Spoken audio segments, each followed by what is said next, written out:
Yes, good morning guys. See today we continue with chapter 2 polynomials. ठीक है, हमारा last topic था a plus B plus C the whole square वाला. ठीक है, आज का हमारा टॉपिक बिल्कुल सिंपल है. There is no identity in this. जो बच्चे यहाँ पे आज न्यू हैं उनको भी सब कुछ समझ में आएगा. Pay attention. ठीक है, बहुत अच्छे से आ जाएगा. सो गाइज हमारा आज का टॉपिक है इवेल्युएट. देखो इवेल्युएट का मतलब होता है फाइंड द वैल्यू. इवेल्युएट का मतलब क्या होता है? Find the. दो नाम है उसके, फाइंड द वैल्यू या इवेल्युएट. एक ही मतलब होता है. सिंपल से आपको वैल्यू पुट करनी है और आंसर निकाल देना है और कुछ भी नहीं करना है. अच्छा, आपका जो टेक्सचुअल लैंग्वेज यहाँ लिखा होता है ना, वो लैंग्वेज ये होता है कि find the value of the polynomial. देखो क्वेश्चन में, आपके क्वेश्चन में, टेक्स्ट बुक के क्वेश्चन में ये px नहीं लिखा है, लेकिन हेडिंग में लिखा है find the value of the polynomial. Polynomial का मतलब होता है ये लिखना है आपको, p ऑफ x. इसको बोलते क्या है? p of x. px बोलोगे तो भी चलेगा, लेकिन इसको एक्चुअली बोलते हैं p ऑफ x, मतलब पॉलिनोमियल ऑफ x. और x क्या है? यहाँ पे वेरिएबल है. वेरिएबल चेंज होता रहेगा. p u p t, आगे p आएगा, और जो अंदर वेरिएबल होगा ना, वो वेरिएबल यहाँ पे आपको दिखेगा. x होगा तो x, t होगा तो t, u होगा तो u, y होगा तो. ठीक है, आपको क्या करना है? सिंपल वैल्यू पुट करनी है और आंसर निकालना है. वैल्यू निकालना मतलब बिल्कुल सिंपल होता है. ऊपर आपके पास x की 3 वैल्यू दे रखी. ठीक है, मतलब 3 बार सम होगा. एक बार x की वैल्यू 0 लोगे, एक बार x की वैल्यू -1 लोगे, एक बार x की वैल्यू. अब काफ़ी बार क्या होता है, आजकल के हमारे बच्चे बहुत स्मार्ट हैं, जल्दी काम करना जानते हैं, तो कुछ बच्चे क्या है, एक ही सम में तीनों वैल्यू ले लेते हैं.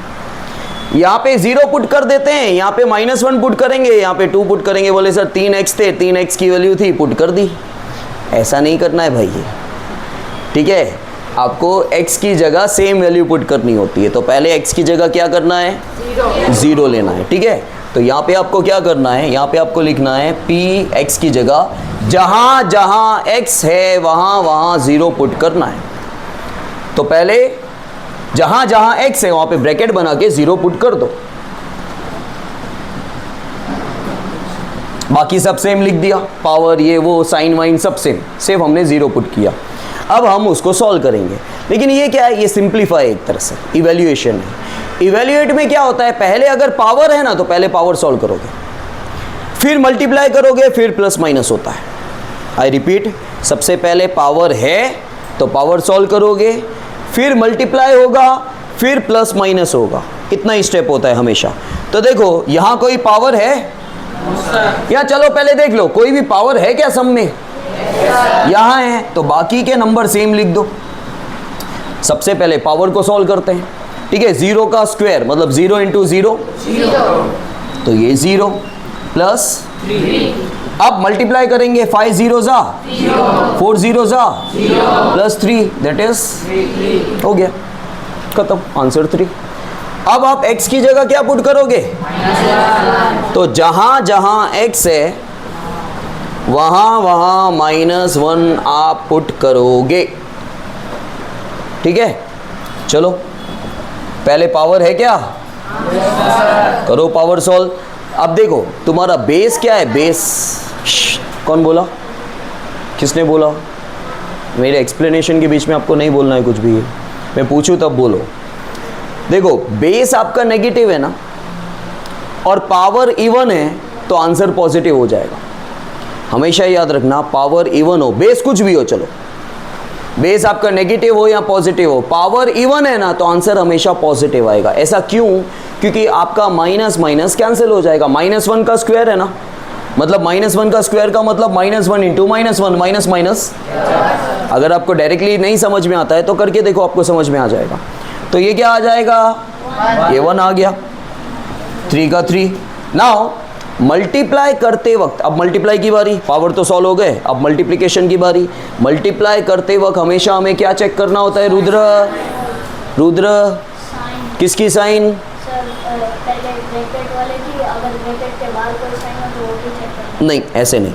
और कोई, जब हम मल्टीप्लाई करते हैं तो पहले किसकी साइन चेक करते हैं? जिन दो नंबर को मल्टीप्लाई कर रहे हैं उन दो नंबर की साइन चेक करना है, ठीक है।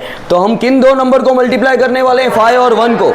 5 का साइन क्या है, 1 का साइन क्या है, प्लस माइनस बोलने का वो इजी रहता है। पॉजिटिव नेगेटिव गलत नहीं है, लेकिन पॉजिटिव नेगेटिव बोलने में तो लंबा जा रहा है। प्लस माइनस तो लिख दो माइनस, क्योंकि मल्टीप्लाई में पहले साइन लिखते हैं फिर मल्टीप्लाई करते हैं। 5 1 जा 5। अच्छा, फिर इन दोनों को मल्टीप्लाई करना है, क्योंकि 4 और 1 के बीच में कोई साइन नहीं है, तो 4 का साइन क्या है, 1 का साइन क्या है, माइनस प्लस, 4 1 जा प्लस 3 का। अब मल्टीप्लाई हो गया, अब हमें करना है एडिशन या सब्ट्रैक्शन, जो भी होगा वो, ठीक है। लेकिन एडिशन सब्ट्रैक्शन में भी क्या होता है, पहला स्टेप सेम ही है, आपको साइन चेक करना है। लेकिन मल्टीप्लाई में साइन चेक करके साइन लिखना होता है, और एडिशन सब्ट्रैक्शन में सिर्फ साइन चेक करना होता है, पहले लिखना नहीं होता है। बड़े नंबर का जो साइन होगा वो आएगा। तो पहले साइन चेक करेंगे, माइनस 5 + 4 9, तो लिखो 9। इन दोनों में से बड़ा नंबर का साइन अच्छा, फिर +3 का +3 सेम लिख दूं। अब इन दोनों को सॉल्व करेंगे, माइनस प्लस, देखो माइनस आया तो माइनस लिखना नहीं है, क्योंकि हम मल्टीप्लाई नहीं कर रहे हैं। माइनस आया तो माइनस 9 - 3 बड़े नंबर के आगे साइन आया, समझ में। अच्छा, इसके बाद हम लोग ले लेंगे यहाँ पे तीसरा सम, x की वैल्यू जहाँ जहाँ x है वहाँ वहाँ पे अटेंशन। अगेन सबसे पहले क्या करते हैं, पावर सॉल्व। स्क्वायर हमेशा नहीं होगा, ठीक है, पावर में 2 नहीं होगा ना हमेशा, पावर में 3 4 कुछ भी हो सकता है। तो पहले हम लोग पावर सॉल्व करेंगे, 2 का स्क्वायर, अब मल्टीप्लाई करेंगे, और मल्टीप्लाई में आपको दोनों पॉजिटिव ही दिख रहे हैं, तो आंसर पॉजिटिव ही आएगा। फिर माइनस प्लस, 4 4 जा +3, ठीक है।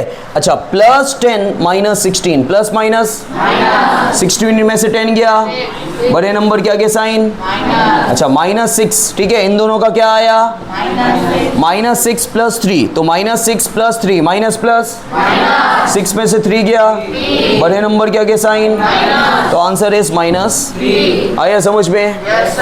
चलो करो। Now see guys, next question, question number 2। ये भी वैसा ही क्वेश्चन है आपका, सेम। आपको फाइंड द वैल्यू बोला गया है, लेकिन डायरेक्टली बोला गया है। देखो फर्स्ट क्वेश्चन में कैसे था, x की वैल्यू x = में लिखा था 0 -1 2। यहाँ पे p के बाद डायरेक्टली वैल्यू लिखी है, नंबर लिखा है। देखो p के बाद जनरली क्या होता है, p के बाद x होता है, हमने x की जगह नंबर लिखा है, मतलब ये x की वैल्यू है। समझ में आया? देखो p के बाद जब नंबर लिखा हो ना ब्रैकेट में, वो क्या की वैल्यू होती है, वो x की वैल्यू होती है, ठीक है। फर्स्ट सम में क्या था, फर्स्ट सम में ये था कि x की वैल्यू x के बाद इक्वल्स टू का मतलब क्लियरली वैल्यू होती है। कभी भी इक्वल्स टू हो मतलब क्या होता है, वैल्यू होती है। लेकिन यहाँ पे अब इक्वल्स टू नहीं है, यहाँ पे p के बाद डायरेक्टली 0 लिखा है, p के बाद 1 लिखा है, p के बाद 2 लिखा है, तो जो p के बाद लिखा है ब्रैकेट में वो x की। समझ में आया? तो देखो यहाँ पे, अब यहाँ पे वेरिएबल क्या है, y, यहाँ पे x नहीं है, मतलब y की जगह आपको लेना है 0 1 2, ठीक है। तो पहले हम क्या ले लेंगे, y की जगह, तो 0 का स्क्वायर - 0 + 1, ठीक है। 0 का स्क्वायर 0 + 1, आंसर विल बी 1। अच्छा, अब y की जगह क्या लेना है, 1। y का स्क्वायर -1 + 1, 1 का स्क्वायर -1 + 1, 1 - 1 0, 1 - 1 कट गया मतलब होता है मैथ्स में 0, ठीक है। तो बाकी क्या बचा, 1। फिर y की जगह क्या लेना है, 2 का स्क्वायर -2 + 1, +2 मत कर देना भाई, तो 2 का स्क्वायर -2 + 1, 4 - 2 2 + 1 सिंपल। अब यहाँ पे आपका वेरिएबल है t, तो x t की जगह क्या लोगे आप, 0। तो जहाँ जहाँ t है वहाँ वहाँ आप 0 लोगे, ठीक है। देखो यहाँ पे ब्रैकेट बनाने की ज़रूरत नहीं है, अगर पावर नहीं है और आगे कोई नंबर नहीं है ना, तो ब्रैकेट नहीं बनाओगे चलेगा, बनाओगे तो भी चलेगा। तो 2 + 0, सबसे पहले पावर सॉल्व करें, 0 का स्क्वायर 0 का क्यूब ये भी 0, 2 प्लस 0 2 0 जा तो आंसर विल बी 2 क्योंकि बाकी सब तो 0 ही है। अच्छा अब क्या ले लेंगे 2 प्लस 1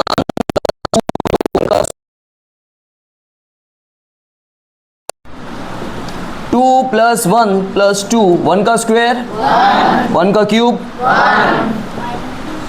2 प्लस 1 2 1 जा माइनस 1 ठीक है।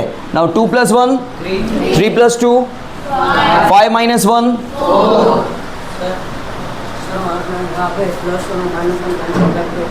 वो भी कर सकते हैं, प्लस 1 माइनस 1 कैंसिल कर देंगे तो भी 4 आ जाएगा। सिट अब हम ले लेंगे यहाँ पे t की जगह 2 तो 2 प्लस t की जगह 2 प्लस 2 t की जगह 2 t की जगह 2 का 2 प्लस 2 प्लस 2 2 का स्क्वायर 2 का क्यूब 2 प्लस 2 4 2 जा देखो प्लस 8 माइनस 8 ठीक है 2 प्लस 2 चलो करो। Now guys third one again आपके पास x की 3 वैल्यू है 0 1 2 सिंपल आपको x की जगह बहुत सिंपल है ये x की जगह 0 पुट करना है। सो 0 का क्यूब x की जगह 1 पुट करना है तो 1 का क्यूब और x की जगह 2 पुट करना है 2 का क्यूब 2 नहीं होता भाई दैट इज 2 2 जा 4 4 2 जा। यहाँ पे भी आपको सेम करना है, ये भी बहुत इजी है देखो x की जगह 0 so 0 minus 1 is and 0 plus 1 is plus 1। अब इन दोनों को क्या करना है तो माइनस प्लस 1 1 जा फिर x की जगह 1 x की जगह 1 x की जगह 1 माइनस 1 1 प्लस 1 2 0 जा x की जगह 2 2 minus 1 and 2 plus 1 2 minus 1 2 plus 1 1 3 जा हो गया ठीक है।